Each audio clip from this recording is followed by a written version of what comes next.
অরুণাচল প্রদেশ উত্তর পূর্ব ভারতে একটা অসাধারণ সুন্দর রাজ্য। এই রাজ্যে কোথাও ঘুরতে যাওয়ার কথা ভাবলেই অনেকের মাথায় আসে তাওয়াং, বুমলা, বমডিলা ইত্যাদি। কিন্তু এসব জায়গা ছাড়াও অরুণাচল প্রদেশে আছে আরও অনেক জায়গা যেখানে খুব বেশি পর্যটক যান না। আর এরকমই কয়েকটা জায়গায় আমরা এবারে যাচ্ছি, যেখানে আছে বরফে ঢাকা বড় বড় পাহাড়, অদ্ভুত সুন্দর নদী, অসাধারণ ভ্যালি, দারুণ সুন্দর লেক এবং আরও অনেক কিছু। আমাদের এই অরুণাচল প্রদেশ সিরিজে আমি আপনাদের ঘুরিয়ে দেখাবো এরকম সব অদ্ভুত জায়গা। তাই এই সিরিজের সবকটা ভিডিও দেখার অনুরোধ রইল। তাহলে চলুন শুরু করা যাক আজকের পর্ব।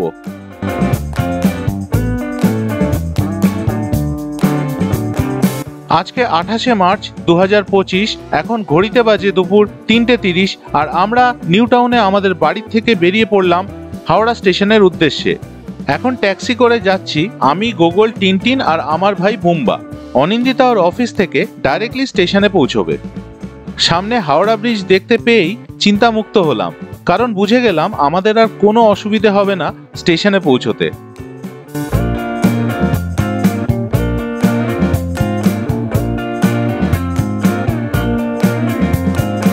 পৌঁছে গেলাম হাওড়া স্টেশনে। আমাদের পৌঁছানোর বেশ কিছুক্ষণ আগেই অনিন্দিতা এসে গেছিল। ট্রেন ছাড়তে এখনো অনেক দেরি, তাই অপেক্ষা করা ছাড়া আর কিছুই করার নেই। অবশেষে আমাদের ট্রেন দিয়ে দিল 9 নম্বর প্ল্যাটফর্মে, আর আমরা এগিয়ে চললাম আমাদের কম্পার্টমেন্টের দিকে। আজকে আমাদের কোচ B4, আমাদের ট্রেন 15961 কামরূপ এক্সপ্রেস, যাতে করে আমরা যাব হাওড়া থেকে ডিব্রুগড়। আমাদের সিট পড়েছে 65, 66, 67 আর 68, দুটো লোয়ার, একটা মিডল, একটা আপার।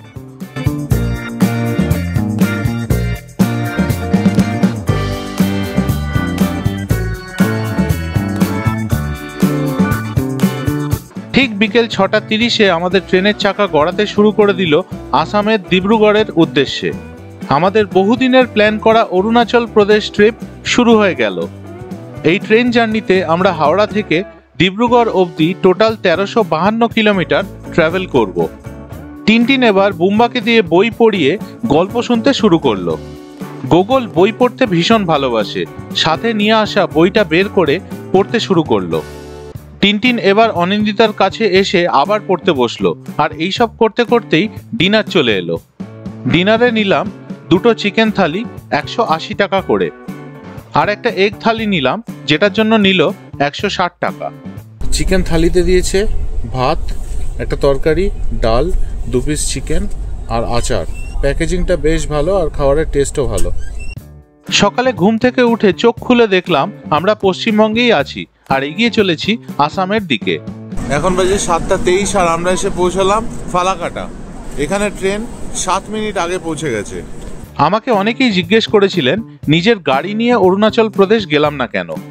কারণটা হলো, গাড়ি নিয়ে গেলে সময়টা আরো অনেক বেশি লাগতো, আর আমি অফিস থেকে অত ছুটি পেতাম না, তাই ট্রেনেই যাওয়ার সিদ্ধান্ত নিলাম।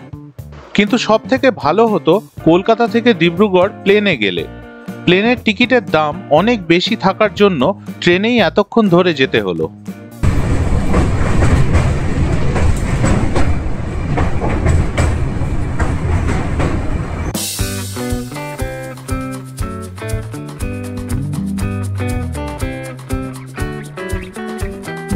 এবার দুধের মধ্যে চা পাতা বারবার ডুব মারতে শুরু করলো চা বানানোর জন্য। অবশেষে তৈরি হলো গরম গরম চা। চা ছাড়া ট্রেন জার্নি প্রায় অসম্পূর্ণ। আর কিছুক্ষণ পরেই আমরা ঢুকে গেলাম পশ্চিমবঙ্গ ছেড়ে আসামে। এখন আমরা পৌঁছে গেছি নিউ বনগাইগাঁও জাংশনে। এখানে ট্রেন 11 মিনিট আগে ঢুকে গেছে।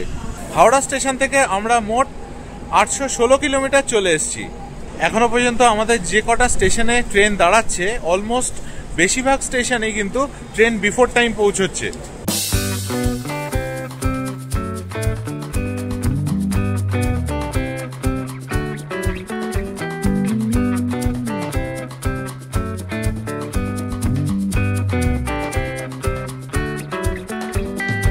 এখন বাজে 11:59 আর আমরা এসে পৌঁছলাম বরপেটা রোড। এখানে ট্রেন দাঁড়াবে 5 মিনিট, আর আমাদের ট্রেন এখানে 10 মিনিট লেটে ঢুকেছে। আর এবারে আপনাদের ট্রেনের ব্যাপারে বলে দিই, ট্রেন কিন্তু খুব ভালোভাবে পরিষ্কার করা হচ্ছে, কম্পার্টমেন্টে কোনো রকম ধুলো ময়লা কোথাও নেই। আর যে ওই কুচো আরশোলার প্রবলেম আছে সেটাও কিন্তু কম্পার্টমেন্টে নেই, এখনো পর্যন্ত আমরা দেখতে পাইনি। আর ওয়াশরুম খুব ভালোভাবে ক্লিন করা হচ্ছে, কোনো রকম কোনো স্মেল কোথাও নেই।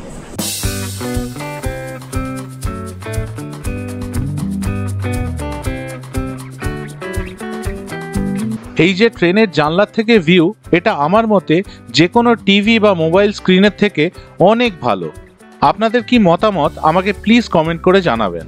দুই ভাই এবারে বসে আলোচনা করছে কে কিভাবে ছবি তুলবে বাইরের, আর সেই মতোই দুজনেই কাজে লেগে পড়ল। টিনটিন অনিন্দিতার ফোনের পুরো মেমোরিটাই ভিডিও তুলে প্রায় ইউজ করে ফেললো। এবার এসে গেছে আমাদের লাঞ্চ। আমরা নিলাম দুটো চিকেন থালি আর একটা পনির থালি। চিকেন থালি 180 টাকা করে আর পনির থালি 150 টাকা করে।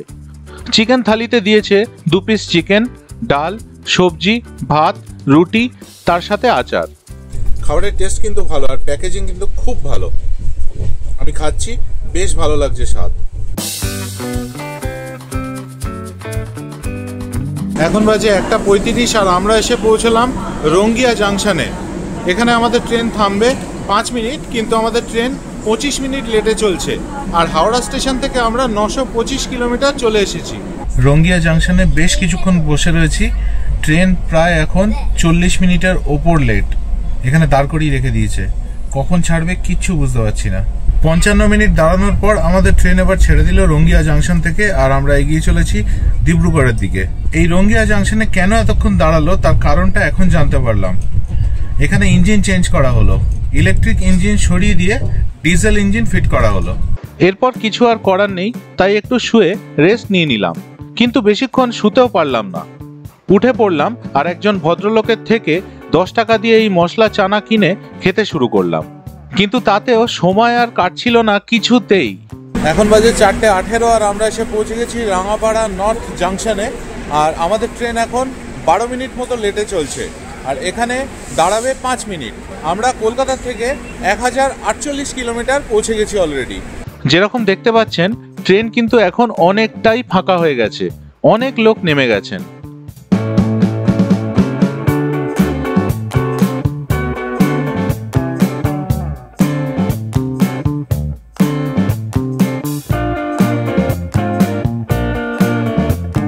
এবার চোখে পড়ল সবুজ চা বাগান।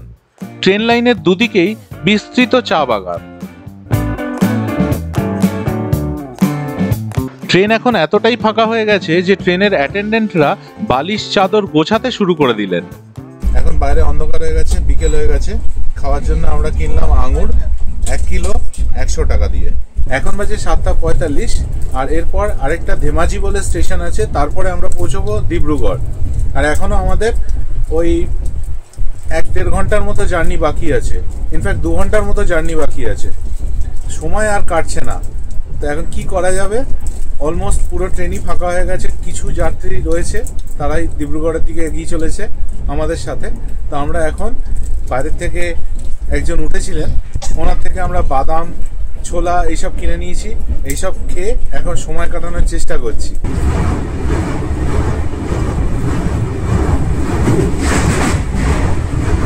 এক্ষুনি আমরা বগিবিল ব্রিজ ক্রস করলাম, এখন রাতের অন্ধকারে ক্রস করলাম, তাই খুব একটা আপনাদের দেখাতে পারলাম না। তবে চিন্তার কিছু নেই, কালকে আবার আমরা সকালবেলা এই ব্রিজের ওপর দিয়েই যাব, তখন এই ব্রিজের পুরো দৃশ্য আপনাদের দেখাবো।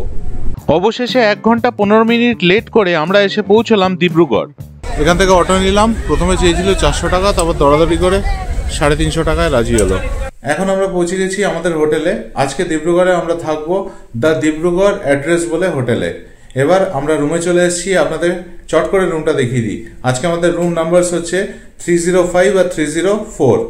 এটা হচ্ছে মেইন গেট, এখান দিয়ে ঢুকলাম, ঢুকে এই হচ্ছে আজকে আমাদের রুম। বিরাট বড় স্পেশিয়াস রুম। এই হচ্ছে রুমের ডেকর। এখানে এরকম একটা বড় খাট রয়েছে, তার দুপাশে দুটো সাইড টেবিল, এখানে একটা ছবি, লাইট, উপরে পাখা রয়েছে, আর এই পাশটায় এসি লাগানো রয়েছে। এখানে কিছু র্যাকস রয়েছে, এখানে একটা ফুল সাইজ ওয়ার্ডরোব আর মিরর আছে। এই পাশে একটা খুব সুন্দর ওয়ার্কিং ডেস্ক আছে উইথ চেয়ার। এখানে মিনি ফ্রিজ আছে, আর এখানে ইলেকট্রিক কেটল দিয়েছে, আর এইখানটায় এরকম একটা র্যাক আছে আর টিভি আছে। এখানে এই মিনি ফ্রিজের ওপর একটা জিনিস আছে, এরকম একটা ড্রয়ার মতো, যেটা আমি দেখিনি, অনিন্দিতার গুগল দেখালো। এখানে এরকম চা কফির সরঞ্জাম আছে, আর কাপ আর গ্লাস আছে। খুব সুন্দরভাবে এটা রয়েছে এখানে। আর এটা হচ্ছে আমাদের বাথরুম। এই পাশে স্নানের জায়গা, কোমোড, এখানে আয়না আর বেসিন, আর ওই ওপরে গিজার রয়েছে। খুবই সুন্দর বাথরুম, খুবই স্পেশিয়াস, নিট অ্যান্ড ক্লিন। আর এখানে আমাদের জন্য একটা রয়েছে সুন্দর ব্যালকনি। বাহ, ভেরি বিউটিফুল। এরকম সুন্দর একটা ব্যালকনি রয়েছে, আর এপাশে একটা চেয়ার আর একটা টেবিল রয়েছে। ব্যালকনির বাইরে সবই অন্ধকার, এখন কিছু বাড়ি দেখা যাচ্ছে পিছন দিকে। এগুলো সব কালকে সকালে দেখাবো। আর আজকে আমাদের কোনো ডিনার হয়নি, তো এদের এখানে রেস্টুরেন্ট মোস্ট প্রবাবলি 10:30টায় বন্ধ হয়ে যায়। তো আমরা ট্রেন থেকেই অর্ডার দিয়ে দিয়েছিলাম আমাদের ডিনার, সেটাও সার্ভ করে দিয়েছে রুমে, অন্য রুমটায় সেটা সার্ভ করেছে। এখন তাড়াতাড়ি রেডি হয়ে ওখানে গিয়ে ডিনারটা করব। আর আজকে যা ট্রেনের ভোগান্তি হলো সে আর বলার নয়। এতদিন ধরে কামরূপ এক্সপ্রেস আমি ট্র্যাক করছিলাম, প্রত্যেক দিন অন টাইম ছিল, আর আজকে 1 ঘন্টা 15 মিনিটের মতো লেট। এখন সবাই সাংঘাতিকভাবে টায়ার্ড, তাই ফ্রেশ হয়ে আগে ডিনারটা করে নিই। আজকে ডিনারে আমরা নিলাম egg fried rice, chilli chicken, soup, green salad. আমাদের ডিনার এখন হয়ে গেল, আর খাবারের কোয়ালিটি, পরিমাণ, টেস্ট সবকিছু খুব ভালো ছিল। এরকম ভালো একটা ডিনার হয়ে এখন অনেক আরাম পেলাম এই সারা দিনের এই ট্রেন জার্নির পর। আর এবার আপনাদের আমাদের রুমের প্রাইসগুলো বলে দিই। আমরা যে দুটো রুম নিয়েছি আজকে, দুটোই সেম ক্যাটাগরির রুম এই হোটেলে। আর এটার জন্য আমাদের একদিনের জন্য দিতে হয়েছে 4656 রুপিস দুটো রুমের জন্য। এখন বাজে রাত 1টা, আর এখন আমরা শুতে যাব। আর এখন সত্যি আর শরীরে দিচ্ছে না, সারাদিন এই ধকলের পর, এই জার্নির পর আর শরীরে দিচ্ছে না। এখন ঘুমোতে যাব, কালকে সকাল সকালে উঠবো এবং কালকে বেরিয়ে আমরা অরুণাচল প্রদেশ এন্টার করব। আর আজকের ভিডিওটা এখানেই শেষ করছি। আপনাদের এই ভিডিওটা কিরকম লাগলো প্লিজ সেটা আমাকে কমেন্ট করে জানাবেন। আর আপনাদের যদি কোনো কোয়েশ্চেন্স থাকে সেটাও আমাকে কমেন্ট বক্সে লিখে জানাবেন। আর যদি আমার এই ভিডিওটা আপনাদের ভালো লাগে প্লিজ আমার YouTube channel travel with tags subscribe করবেন। ভালো থাকবেন।